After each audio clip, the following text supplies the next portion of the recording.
haría nada generalmente. No. Ok, pero no está deprimido o algo así. Ah. Severo. Bueno, eso quién sabe, pero tiende a llegar unos 5 minutos, 6 minutos tal vez. Ya.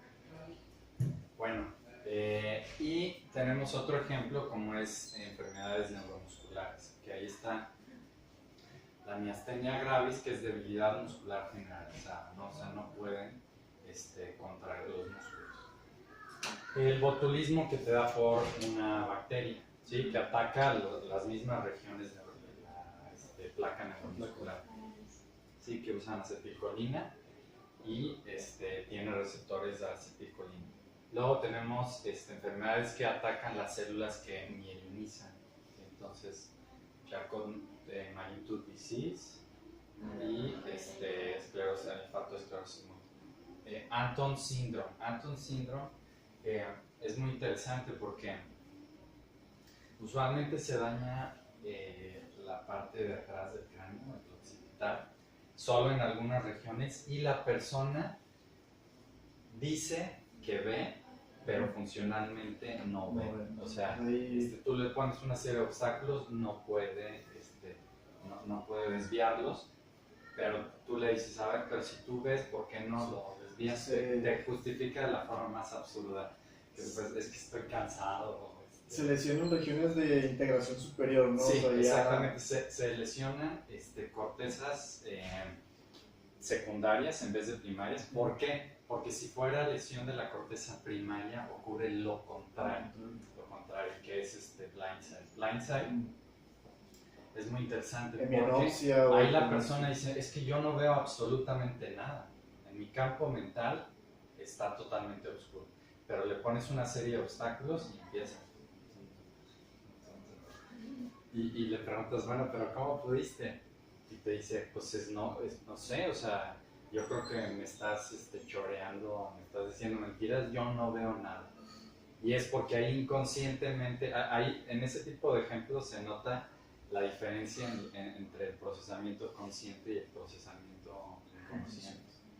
Sí, o sea, la vía óptica está íntegra hasta que llega a la corteza, pero no hay conciencia de desintegración. Exactamente. ¿Por qué? Porque los axones de las células ganglionares del ojo no solo van a la corteza visual primaria.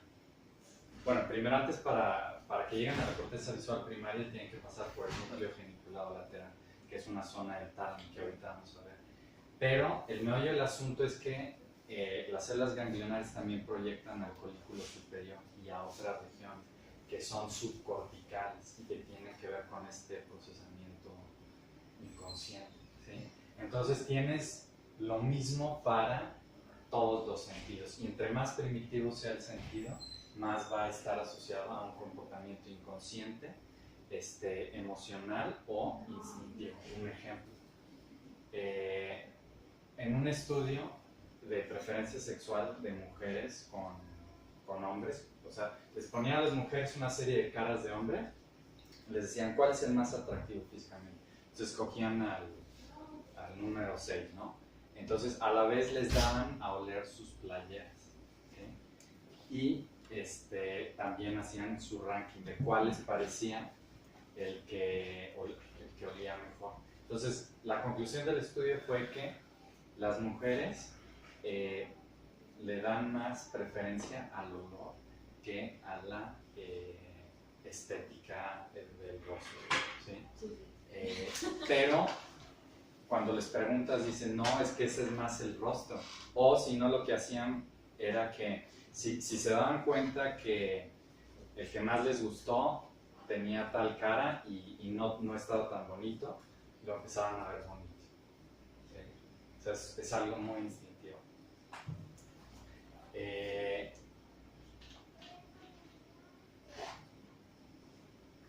Alexia sin agrafia está interesante porque lo que pasa es que la persona no puede leer, pero sí puede escribir.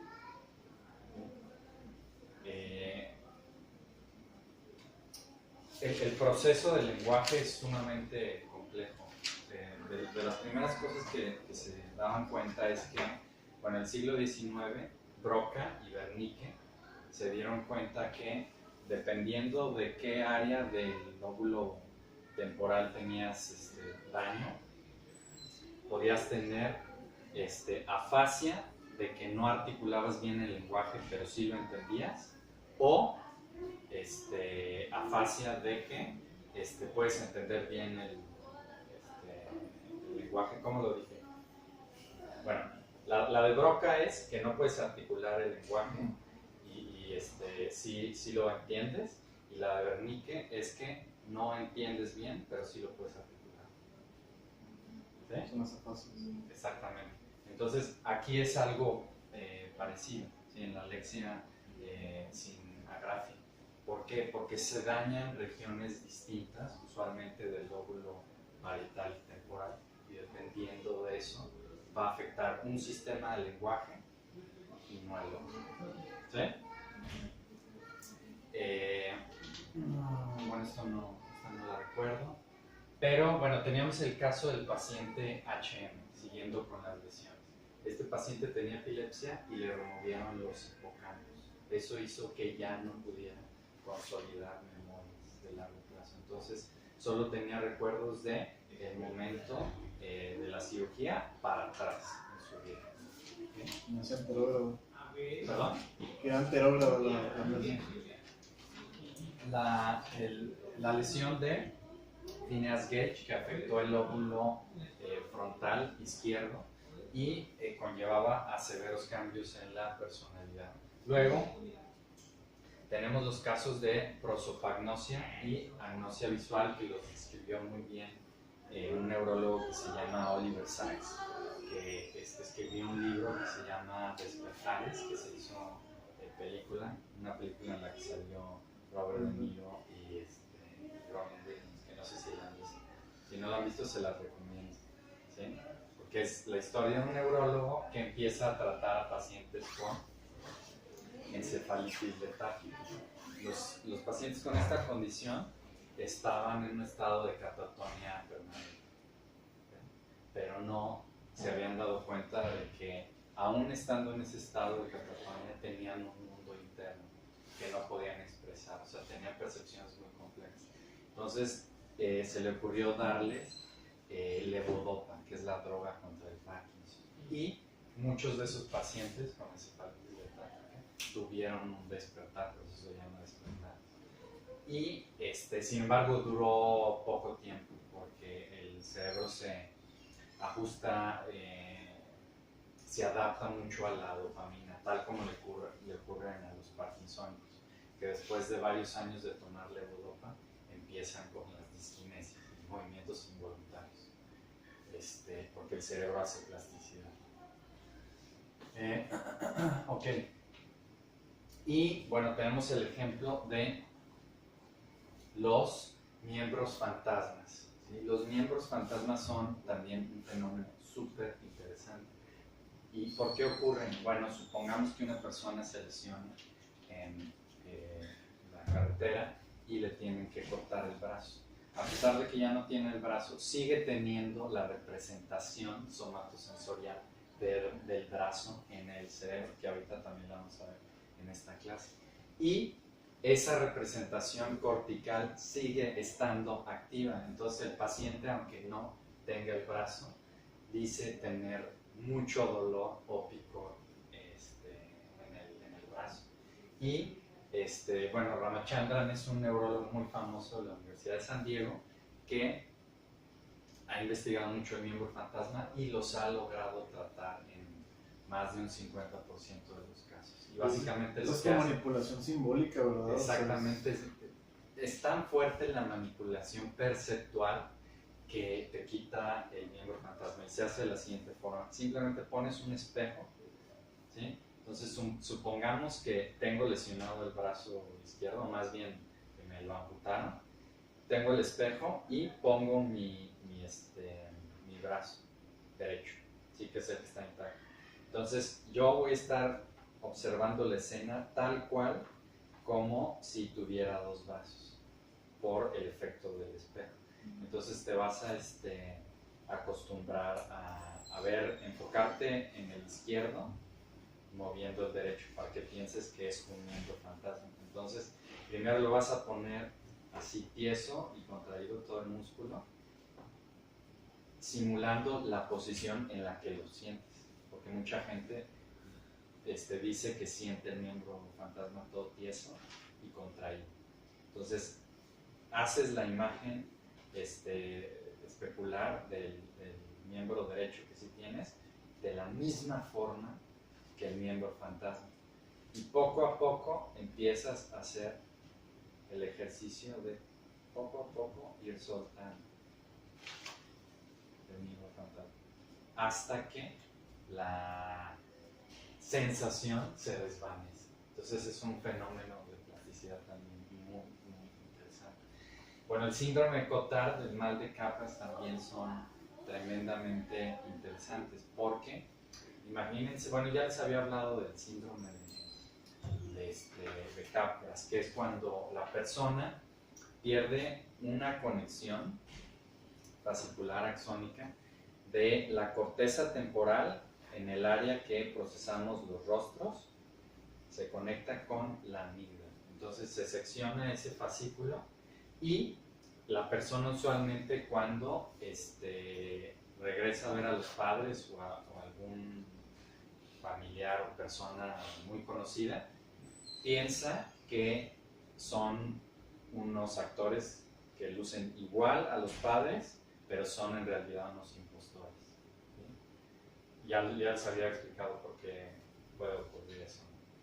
Es básicamente una interpretación que hace el cerebro ante la ausencia de ese input emocional que usualmente tú obtienes viendo a tus padres. El cerebro interpreta, como no estoy sintiendo eso a nivel inconsciente, deben de ser unos impostores. ¿Sí? El síndrome o mal de Cotard, síndrome de Cotard, la persona tiene usualmente dañado ciertas áreas del tálamo. ¿Sí? Y ahorita vamos a ver por qué el tálamo es tan importante en el procesamiento de conciencia. Pero la persona básicamente piensa que está muerta. ¿Sí? Y es muy extraño, ¿no? Porque también tienen esta negación de que no, yo estoy muerto, y esto no, pero ¿cómo vas a estar muerto? Estás vivo. Y no sacas de esa interpretación a la persona. Ok, bueno, vamos a ver un poco de técnicas de electrofisiología o técnicas de estudio a nivel neurocientífico. Bueno, esta es la electroencefalografía, que sirve para medir ondas cerebrales que se emiten desde la superficie del cerebro. Solo sirve en mayor medida para la actividad de la superficie del cerebro porque como es transcraneal el electrodo, pues no puede detectar las neuronas de las regiones profundas. ¿Sí? En un electroencefalograma puedes ver fácilmente las transiciones de la vigilia al sueño. ¿Sí? La vigilia al sueño cambia la amplitud y la frecuencia de las ondas, pero interesantemente en el sueño REM vuelves a tener ondas parecidas a la vigilia, ¿sí? Que es el momento en que estás soñando. Entonces, por ejemplo, aquí vemos las transiciones de la vigilia a la etapa 4 del sueño no REM y luego el sueño REM. Entonces, electromiografía para medir actividad de músculo y estos movimientos oculares rápidos del ojo.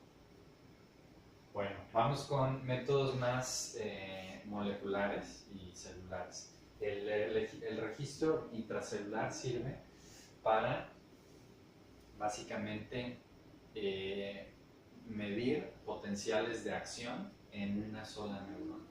¿Sí? Y no es patch clamp. Aquí metes un electrodo con un diámetro en su punta muy, muy, muy, muy pequeño y va a registrar el cambio de potencial entre el líquido que hay dentro de la pipeta y el líquido que hay fuera de la pipeta, que el líquido que hay fuera de la pipeta va a ser el interior celular. ¿Okay? se utiliza mucho para rebanadas de cerebro, usualmente rata o ratón. Bueno, el registro extracelular es parecido al registro intracelular. Aquí insertas un electrodo, pero lo dejas fuera de la célula. Entonces, igual fuera de la célula va a haber cambios de potencial que tú vas a poder interpretar como potenciales de acción. Y aquí el animal puede estar vivo, como ocurre con unos registros que les voy a enseñar de Ranulfo Roma. Bueno, el registro poblacional es cuando tienes igual un electrodo extracelular, pero ajustas las propiedades biofísicas del electrodo para que, en vez de que nada más senses una neurona, te concentres en este espacio, en este volumen, senses la actividad de la población. Usualmente, la punta del electrodo es muchísimo más amplia. Ok, bueno, el registro extracelular unitario en animal vivo se hace mucho en monos y ratas. En monos se ha utilizado para entender, por ejemplo, el proceso de toma de decisiones que investiga Ranulfo Roma. Entonces, él básicamente tiene monos rhesus que crió en el laboratorio y lo enseñan a percibir un estímulo que se llama flutter. El flutter es como una vibración rápida que emula las características de la vibración que tiene un árbol cuando se para un pajarito, cuando hay una serpiente. Entonces los monos pueden detectar con mucha sensibilidad el flutter, así que es la vibración de los árboles. Y pueden discriminar entre frecuencias. Entonces él los enseña a discriminar entre frecuencias o a detectar flutters con una frecuencia específica, pero de diferente magnitud. Y ahorita vamos a ver en qué contexto está haciendo esos estudios. Bueno, eso lo voy a enseñar como en 4 diapositivas más adelante. Bueno, hay otros métodos que no son electrofisiológicos que sirven más para detectar antígenos específicos, ¿sí? Entonces, hay anticuerpos contra receptores neurotransmisores que son muy utilizados en el campo de la neurohistología. Y incluso puedes hacer una combinación de detección de antígenos con registro electrofisiológico. ¿Cómo se puede hacer eso? Bueno, si tú estás registrando una neurona en una rebanada, le vas a inyectar, cuando termines el registro electrofisiológico, le vas a inyectar un colorante para identificarlo, para que cuando rebanes el cerebro, identifiques, mira, esta fue la neurona que registré. Y lo que haces después, básicamente, es que cuando tienes las rebanadas del cerebro, les pones un anticuerpo contra algún marcador que pienses que tiene la neurona. Entonces puede ser parvalbúmina, o receptor de GABA, o acetilcolina, o cualquier otro receptor. Y así puedes saber, mira, esta neurona tuvo estas propiedades electrofisiológicas y presentó positividad para parvalbúmina. Pues mira, las neuronas de parvalbúmina tienen esas características electrofisiológicas. ¿Sí me entienden básicamente la aplicación? Es muy útil esa técnica. Ok, entonces ahorita les voy a empezar a explicar lo de Romo, pero antes vamos a hablar un poco de funciones de distintas zonas del cerebro y ahorita de forma aislada, pero luego lo vamos a ver en el contexto de circuitería neuronal.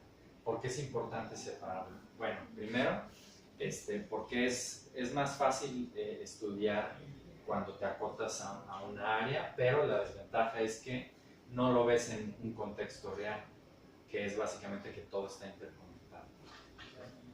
Entonces, si dices tú, bueno, esta área del cerebro tiene esta función, estás aislando el circuito, porque esta área del cerebro está conectada con esta y con esta y con la médula, etc. Entonces es más objetivo si lo ves de una forma integral, pero es más difícil verlo de esa forma integral. Es como la paradoja del reduccionismo científico, ¿sí?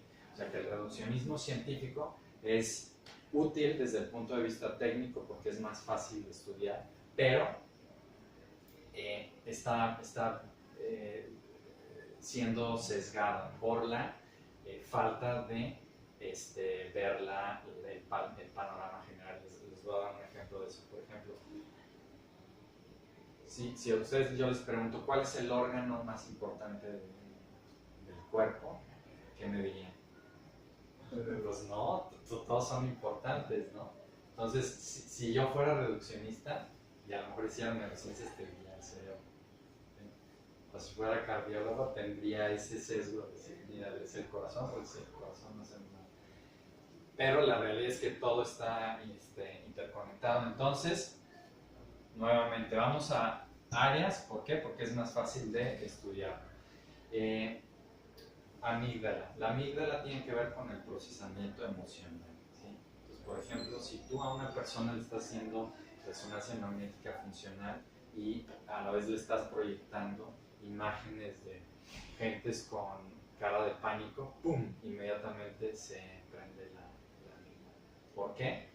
Porque una de las cosas más estresantes para un ser humano es ver un rostro con cara de pánico, sobre todo si es de algún familiar. Es de lo que más te puede estresar. Entonces, la amígdala sirve para ese procesamiento emocional y relacionado al estrés. También, o sea, he visto que se ha hecho últimamente mucha investigación en empatía. Ajá. Como que el funcionamiento de todo esto Sí. tiene que ver con la amígdala. Sí, también. tiene que ver con la amígdala, también tiene que ver con otras regiones corticales como el cíngulo anterior, que por ejemplo en monjes tibetanos que están en meditación y trabajan un tipo de meditación que se llama meditación de la compasión, que básicamente tratan de generar el sentimiento de querer ayudar a alguien, ven que inmediatamente se prende la corteza singular anterior. ¿Sí? Y sobre todo si es una persona que está sufriendo, ¿sí? Se activa y a la vez está reportando, mira, estoy sintiendo esto. Pero nuevamente regresamos a la desventaja de ver todo de forma aislada. En realidad la empatía es un procesamiento muy divergente en el cerebro y hay muchas regiones. Pero lo único que puedes decir es que a lo mejor en mayor medida tiene que ver el cíngulo anterior o la amígdala. Pero bueno, así vamos a trabajar. El hipocampo tiene que ver, ya les había dicho la clase anterior, con memoria de largo plazo y también tiene que ver con orientación espacial. De hecho, el GPS que tenemos integrado en nuestro cerebro está casi en su totalidad en el hipocampo. ¿Sí? O sea, si no tienes hipocampo, no te puedes orientar. ¿Sí? No puedes saber para dónde queda tu casa, para dónde queda tal lugar. Son circuitos muy sofisticados en las aves que migran. En los Exactamente, sí. De hecho, en adulto, bueno, en mamífero adulto, los únicos sitios donde hay neurogénesis es en el hipocampo y en la zona subventricular que proyecta sus interneuronas hacia el bulbo olfatorio. Y estos sitios donde hay neurogénesis son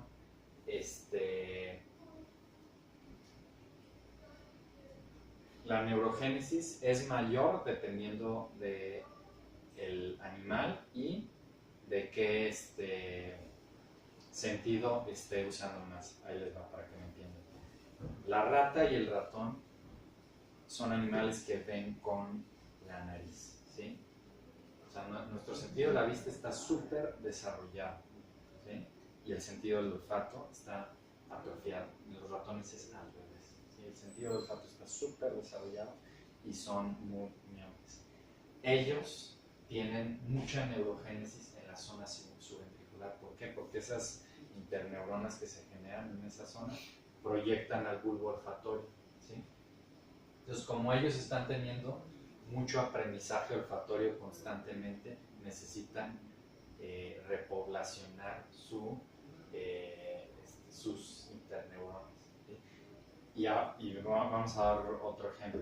Las aves, ¿sí? Las aves tienen que tener un sentido de la orientación muy desarrollado, ¿sí? y ese sentido de la orientación está, es llevado a cabo por el procesamiento del hipocampo. Entonces, en el hipocampo las aves tienen muchísima neurogénesis. Si les interesa un poco de esos estudios de neurogénesis, vean los trabajos de Nottebohm, que es el que estudió la neurogénesis en el hipocampo de las aves, y luego uno de sus alumnos, que se llama Álvarez Bulla, continuó con el estudio de neurogénesis en el bulbo olfatorio y en la zona subventricular. De hecho, seguramente conocen a Álvarez Bulla, ¿no? Sí. Álvarez Bulla fue no, bueno, es su hermano. Sí. Esta Elena es la hermana de, que no me acuerdo si se llama Francisco. Sí, creo que sí, Francisco, ¿verdad? Bueno, no me acuerdo. El chiste es que es su hermano y está en la Universidad de California. Y se ganó el premio Príncipe de Asturias. Ok, entonces vamos a continuar con las regiones. El cuerpo calloso, que es esta zona, es una estructura que conecta los dos hemisferios. ¿Sí? El cuerpo calloso tiene puros axones que están viajando hacia el otro hemisferio. ¿Sí? Y si sufre lesión este cuerpo calloso, se genera un fenómeno muy interesante en el que tienes dos polos de conciencia. ¿Sí? ¿A qué se refiere eso? Bueno, normalmente nosotros no nos damos cuenta que nuestra identidad está fragmentada. Nosotros vemos todo lo que percibimos como si fuera una corriente unitaria que está relacionada al yo, ¿no? Yo estoy percibiendo, pero en realidad la conciencia está fragmentada porque, bueno, primero, si yo te digo para tus pensamientos, ¿cuántos segundos eres capaz de pararlos? ¿Qué tanta voluntad tienes sobre esos pensamientos? Bien poca, ¿no? ¿Sí se han dado cuenta? ¿Han tratado de meditar, de controlar sus pensamientos? Todos esos procesos son automatizados. ¿Por qué? Porque la conciencia está fragmentada. Entonces, cuando se secciona el cuerpo calloso, ese fenómeno se exacerba aún más. Les voy a dar un ejemplo en las siguientes diapositivas, pero tiene que ver con... Básicamente tú puedes dirigir un diálogo nada más circunscrito al hemisferio izquierdo o al derecho si tienes cortado el cuerpo calloso. Entonces le preguntas algo a un hemisferio por aquí, le preguntas algo al otro hemisferio, y el hemisferio derecho no tiene muchas habilidades de lenguaje, pero puede contestar sí o no. Si le preguntas, no, que te llamas Margarita, y la persona se llama Margarita y dice, sí, me llamo Margarita, puede responder con palabras. Le preguntas, ¿tú eres en la Universidad de California? Sí. Ahora le preguntas cosas más complejas. ¿Crees en Dios? Sí. No. ¿Cómo? Es que tienes dos polos de conciencia, como si tuvieras un fenómeno de personalidad múltiple inducido por seccionar el cuerpo calloso. Entonces, la persona tiene idiosincrasias completamente distintas dependiendo con el polo de conciencia que estés trabajando. Y si tú estudias tu cerebro, o sea, si tú estudias tu propio proceso perceptivo, te puedes dar cuenta de esa fragmentación de la conciencia, nada más que es mucho más sutil. Y esa fragmentación de la conciencia también está relacionada al fenómeno de libre albedrío. ¿Por qué? Porque tú piensas que tú estás tomando las decisiones, pero en realidad tú tienes la ilusión de que estás tomando las decisiones. Las decisiones las está tomando tu procesamiento inconsciente y tú piensas que fuiste el autor. ¿Por qué? ¿Por qué sucede eso? Supongamos que está una persona en un resonador, están viendo la actividad eléctrica y le dicen, durante 5 minutos levanta decide levantar tu brazo izquierdo y sé consciente de ese proceso cuando estás decidiendo levantar el brazo. Entonces se dan cuenta que pueden determinar muchos segundos antes de que la persona decida levantar el brazo, pueden determinar exactamente cuándo va a suceder esa toma de decisión. Mucho antes de lo que la persona piensa que está tomando la decisión, ¿sí?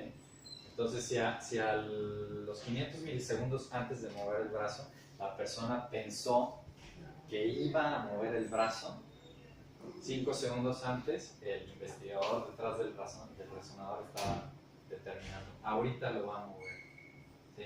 ¿Por qué? Porque son las zonas subcorticales las que están determinándolo y únicamente la corteza está siendo engañada de que tomó la decisión. Sí, esto también está curioso como los pacientes que describen despersonalización, de que pues, dicen que se están viendo como si se vieran separados, que no tuvieran control de lo que hacen. Sí, Se ven como una disociación ahí medio curiosa. Claro, sí, ese fenómeno es muy interesante y seguramente si has estado en una situación medio extrema te has dado cuenta de eso, porque ahí es cuando más te disocias. Yo recuerdo una vez que tuve un accidente de carretera medio canijo y yo iba manejando. Recuerdo que en el momento en que el coche se empezó a desestabilizar, yo tuve la percepción de que mi cuerpo asumió el control del volante y de los pedales y yo nada más era un observador. Estaba viendo la escena, pero tenía un papel pasivo con relación a lo que estaba realizando el cuerpo. Entonces normalmente eso es cierto, nada más que como la actividad está integrada, tú tienes la ilusión constante de que tienes libre albedrío.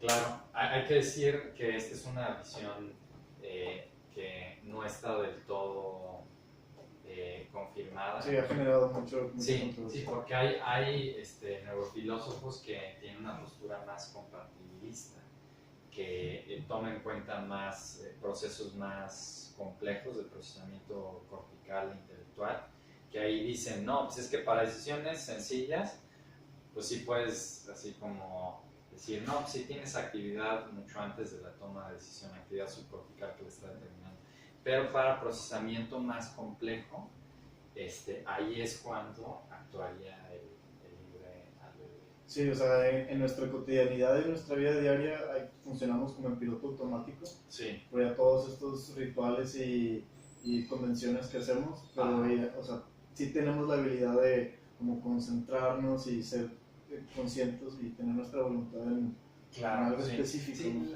la cuestión es que es un tema muy complejo. No, pero pues, por ejemplo, tomar decisiones en que... ¿Qué pasó? Un ejemplo, vaya. Pues venir aquí, o sea, como venimos todos los días aquí a la escuela y asumimos un rol y... Pero eso está determinado por otros factores. Si hubiera nacido en Arabia, tendría un turbante y... Pero eso no tiene nada que ver con eso. Sí, o sea, tú estás como más en la postura de que no hay libre albedrío, ¿no? Sí. Sí. Mira, es contextual, vaya, es un libre albedrío contextual que realmente... Bueno, es que es demasiado complejo el tema, pero tengo puntos a favor en una y otra posición. Por ejemplo, a favor del libre albedrío, muchas veces las personas que sufrieron abuso sexual de adultos se convierten en perpetradores. ¿Sí? Muchos. La mayoría no. ¿Sí? Ahí es donde yo veo que está actuando el libre albedrío, en la interpretación. Porque para el perpetrador puede decir, a mí me jodieron, ahora yo voy a joder a alguien. Esa es su interpretación, ¿no? Pero puede ser que otra persona tenga la interpretación contraria. Como a mí me jodieron, yo jamás en la vida voy a dañar a ningún ser humano. Y puede ser que sea el extremo opuesto. Entonces, el libre albedrío está en relación a esa impredecibilidad. Es muy estocástico, ¿sí? O sea, muchas veces te toca, claro que a lo mejor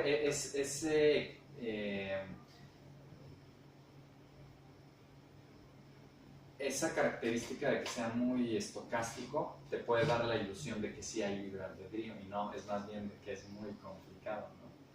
Pero al menos siento que, o bueno, muchos filósofos sociales dicen que las sociedades que filosóficamente están construidas bajo la perspectiva de que existe el libre albedrío son sociedades que funcionan mejor que las sociedades que no piensan eso. ¿Sí?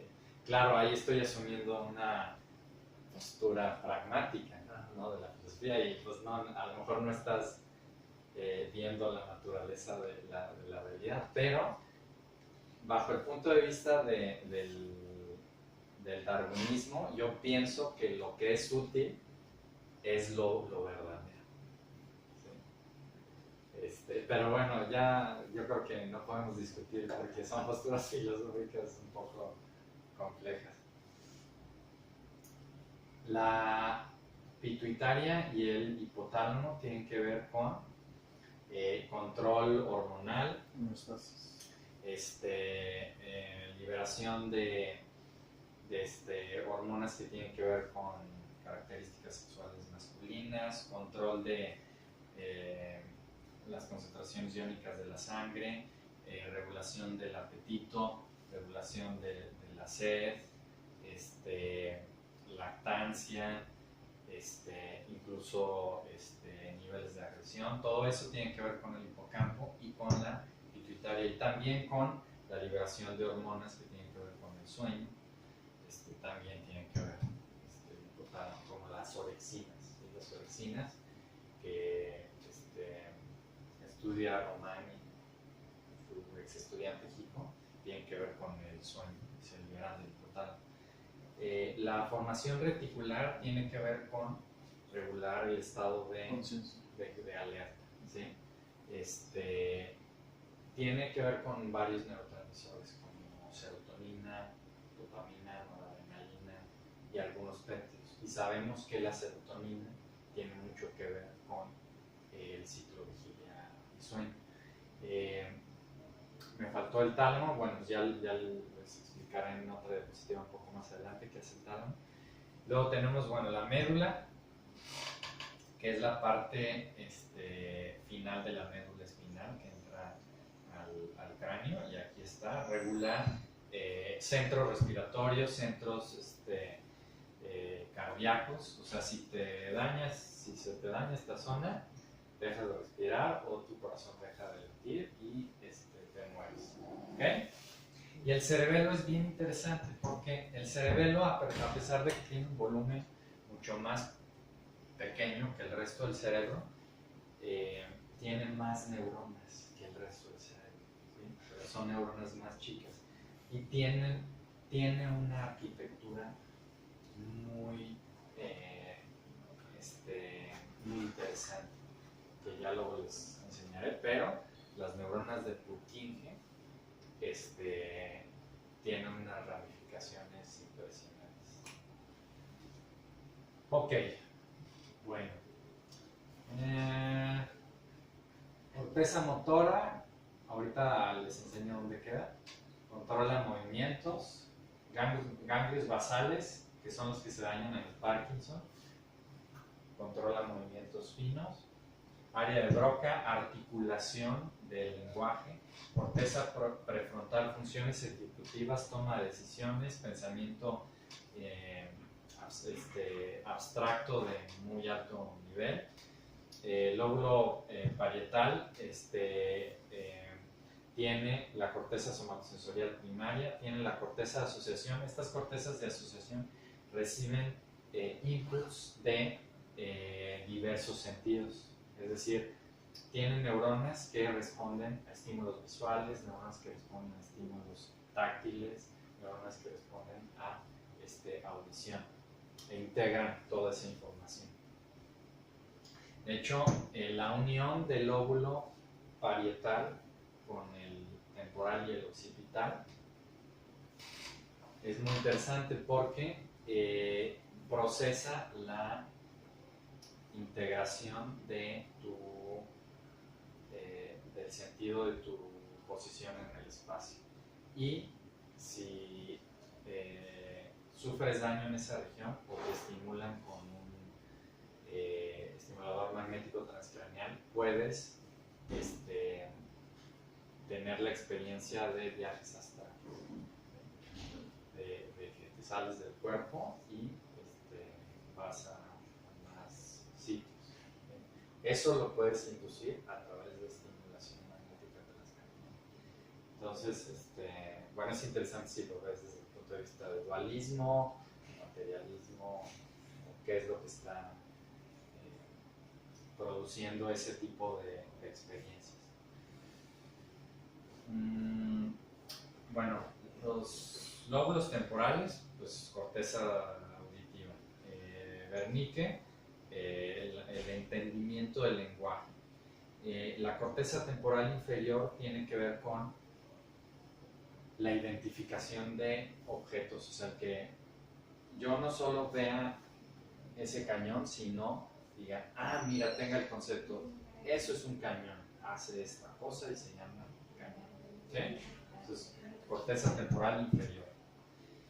Lóbulos occipitales tienen la corteza visual primaria, que es la que recibe la entrada directa de las neuronas ganglionares, haciendo primer relevo en el tálamo, y las cortezas de asociación visual, que tiene que ver más con identificación de figuras complejas, ¿sí? Porque la visual primaria no nos detecta ramas. ¿Ok? Bueno, cortezas de asociación, repito, son regiones que tienen neuronas que responden a estímulos complejos, como pueden ser estímulos visuales complejos, con auditivos, con somatosensoriales. Una sola neurona puede integrar toda esa información.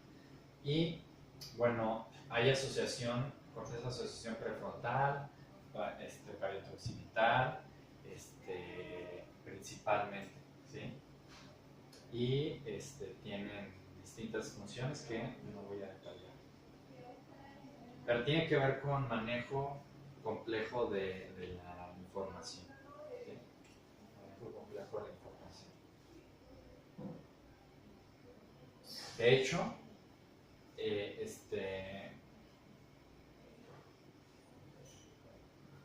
el IQ correlaciona con el grosor y la arquitectura de las cortezas de asociación. Ok, bueno, el hipocampo ya les he hablado, tiene una arquitectura muy interesante porque está muy laminarizada y bueno, aquí tenemos el giro dentado, CA1, CA2, CA3, que también tiene neuronas piramidales, como toda la corteza cerebral. Bueno, cuando te dañas el hipocampus no tienes memoria de largo plazo y te falta la orientación espacial. Y ya les había dado el ejemplo de HM, que no podía formar memorias de largo plazo. Y el estudio de estos casos y otros más nos ayudaron a entender cómo funciona la memoria en el humano, ¿sí? Fácilmente la podemos dividir en memoria de corto plazo y largo plazo. La memoria de corto plazo es básicamente un tipo de memoria que puedes suscitar cuando estás tratando de recordar un número que te acaban de decir, y para escribir, cuando estás ¿sí? Y ya se te olvida. Esa es memoria de corto plazo, también llamada memoria de trabajo, ¿sí? Pero la memoria de largo plazo es un poquito más compleja y bueno, hay explícita, implícita. Implícita es como la memoria de procedimiento que tenía HM cuando le daban el Rubik Cube, y lo armaba muy rápido, después de algunos días de practicar, pero no recordaba haberlo hecho. ¿Por qué? Porque tenemos memoria de largo plazo implícita y explícita. ¿Sí? Y bueno, la explícita todavía se divide a su vez en episódica y episódica, cuando está recordando algún evento que pasó a los 4 años, que rompiste el brazo o lo que sea. Y la semántica tiene que ver más con la circulación del lenguaje. Y la implícita, bueno, tenemos la del procedimiento motor, el Rubik Cube, pero también hay algo que se llama priming. Priming puede ser como mensajes subliminales, ¿sí?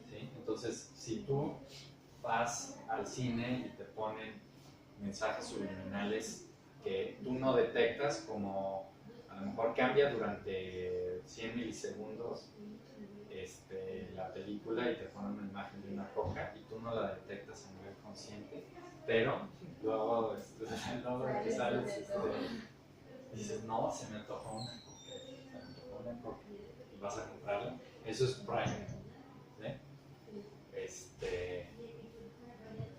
Okay. Bueno,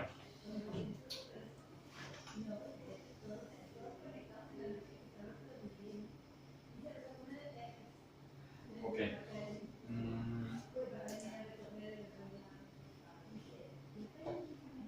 Como ahorita les voy a empezar a hablar de la corteza prefrontal, primero quería decirles un poco de la representación somatosensorial que hay en el cerebro y cómo fue estudiada. Bueno, primero, la representación somatosensorial queda justo en la separación entre el lóbulo frontal y el lóbulo parietal. Fisura Rolando, Sí. ¿no? Está en la fisura Rolando. Bueno, la fisura Rolando divide la corteza somatosensorial de la corteza motora. O sea, aquí tenemos la somatosensorial, o sea, es decir, la somatosensorial queda en una posición más caudal, ¿sí?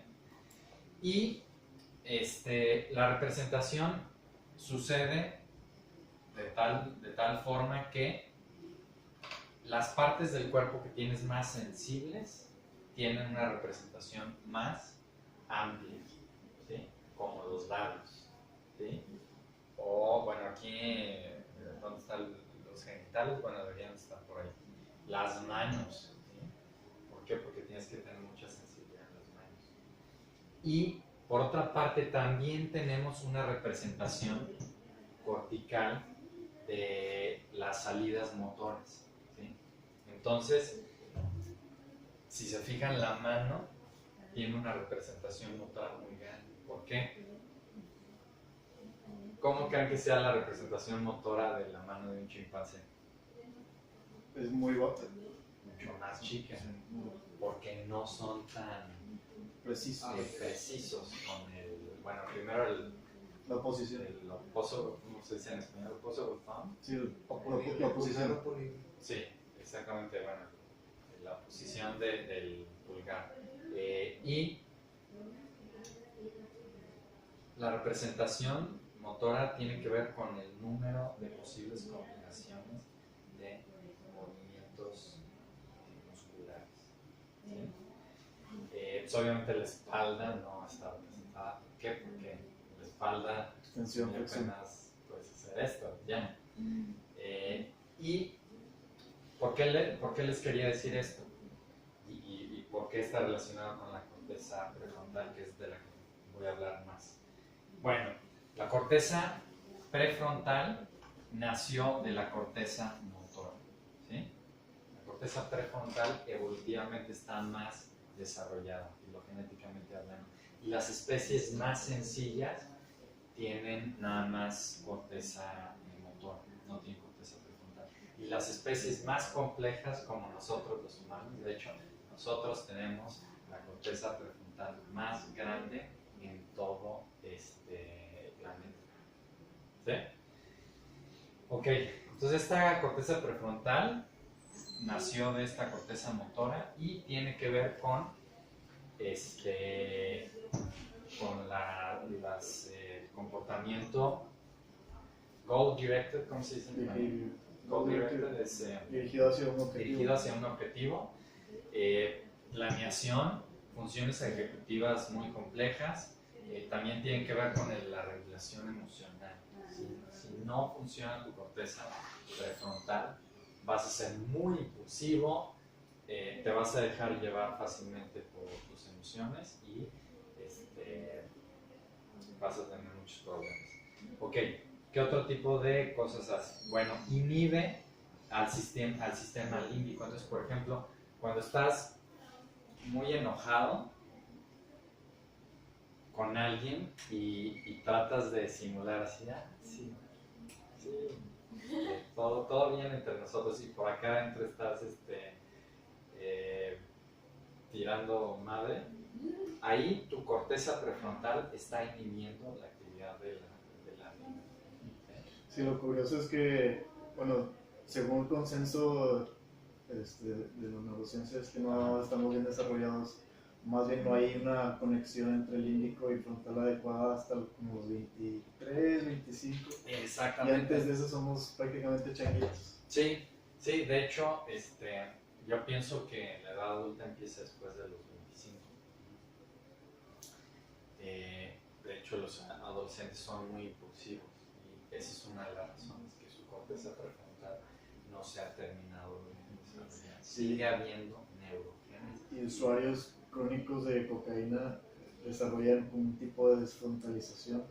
Claro, sí. Pierden el miedo, pierden Sí, se vuelven impulsivos. muy impulsivos. Sí, también el alcohol degenera un poco la corteza prefrontal. Y si ven ustedes eso en términos evolutivos, tiene mucho sentido, porque si ves, por ejemplo, si analizas el desarrollo psicológico del ser humano como a un nivel como lo hizo Piaget, pues te das cuenta de que la maduración psicológica del ser humano tiene que ser más o menos tardía. ¿Por qué? Porque tienes que aprender todas las costumbres sociales y pistas sociales para cómo vivir en esta sociedad y que tengas las mayores probabilidades de sobrevivencia. Te tardas mínimo dos décadas en hacer eso, ¿sí? Y es por eso que necesitas una región de aprendizaje de esas costumbres que siga siendo plástica hasta los 25 años.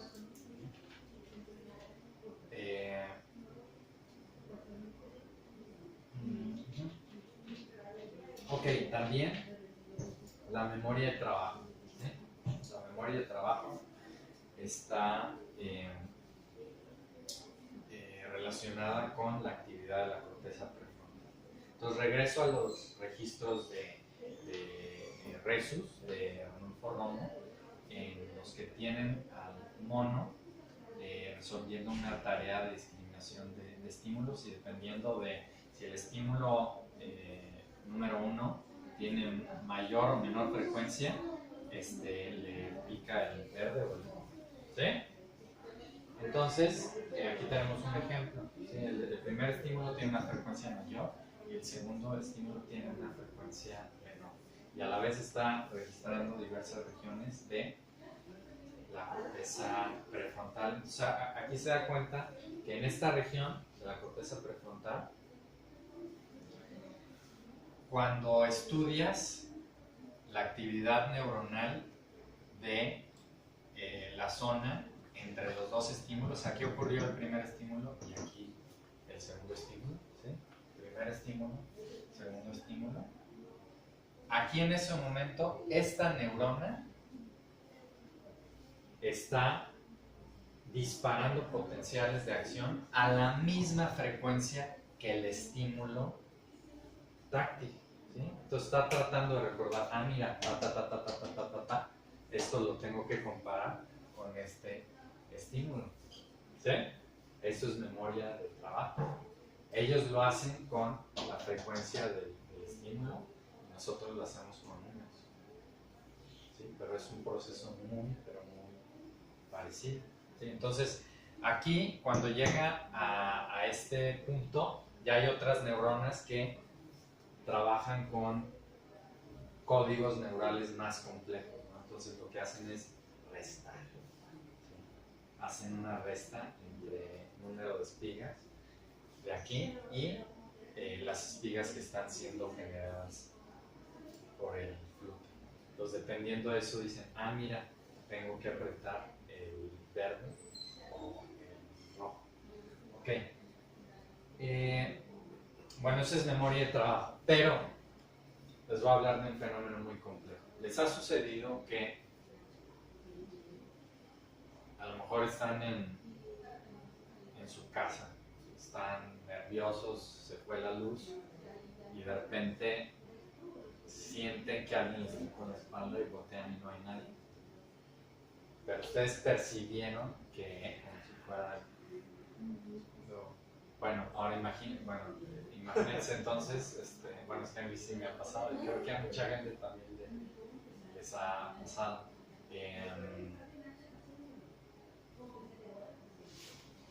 Una alucinación, ¿sí? De que ves algo que intelectualmente tú sabes que no está, ¿sí? Después de que lo razonaste. ¿Sí les ha ocurrido? ¿Tú? Yo por lo de los lentes es como que siento que hay algo ahí, pero no hay nada. Ya. Bueno, para fines prácticos y de lo que estudió Romo, piensen mejor en el ejemplo de la persona que sintió que le tocaran la espalda, pero no pasó nada. O también piensen en una persona que está tan adormilada que le tocan la espalda, a lo mejor en la fila de un banco, y no se da cuenta, no sintió. ¿Sí? ¿Qué está pasando ahí? ¿Sí? ¿Qué está pasando que a veces sientes que hay algo y no hay nada? Y a veces había algo y tú no lo sientes. ¿Sí? ¿Qué pasa con la actividad cerebral ahí? Bueno. ¿Tiene que ver con el umbral? Sí tiene que ver con el umbral, pero tiene que ver con la actividad de zonas distintas del cerebro. La corteza somatosensorial primaria tiene que ver con la codificación de si el estímulo estuvo ahí, se codifica. ¿Sí? Si el estímulo estuvo ahí, hay actividad. ¿Sí? Esto es amplitud del estímulo. ¿Sí? O sea, esto es amplitud del estímulo. Y entre más amplitud tengas, más más neuronas dispararon y es más robusto el procesamiento de la información. Entre menos amplitud, pues las neuronas dejan de responder, independientemente de que lo hayas detectado o sentido o no. Sí, esto es lo que hace la corteza somatosensorial primaria. Ahora, la corteza medial prefrontal lo que hace es que se activa solo si lo sentiste, ¿sí? Independientemente de que se haya dado el estímulo o no. ¿Sí? O sea, si llegó a la conciencia. Si llegó a la conciencia, independientemente de que haya habido un estímulo físico o no, la corteza medial prefrontal es la que se activa. Entonces, aquí, bueno, en rojo es cuando no hay activación y le puso el botón de no sentí nada, ¿sí? No sentí nada. Entonces, aquí en este rojo, por ejemplo, el valor de la amplitud sí estaba lo suficiente como para que lo detectara la corteza somatosensorial primaria, pero aquí la neurona de la corteza medial prefrontal dijo no sentí nada. ¿Sí? Entonces, esto es un correlato de lo que se conoce como experiencia subjetiva. ¿Sí? La experiencia subjetiva es cuando tú percibes algo que no está en el mundo físico. ¿Sí? Y es la base del pensamiento abstracto. O sea, el hecho de que hayan toda una serie de respuestas autonómicas cuando una persona está viendo una película de horror, por ejemplo, Sí. y que absolutamente no hay ningún tipo de input corporal, nada más óptico y hay una respuesta. Claro, o incluso no necesitas una película, nada más tú te lo imaginas. ¿Sí? Con Sí, imaginártelo ya es suficiente. Entonces esta es la base del pensamiento abstracto. Y si nos vamos a asuntos más complejos, podemos decir que, como decía el filósofo Karl Popper, la razón por la que tienes un pensamiento abstracto tan sofisticado es para que tú te mueras. Perdón, la razón por la que existe el pensamiento abstracto es para que tus ideas se puedan morir y tú no te mueras. ¿Qué significa eso? Que al tú tener este pensamiento abstracto vas a maquinar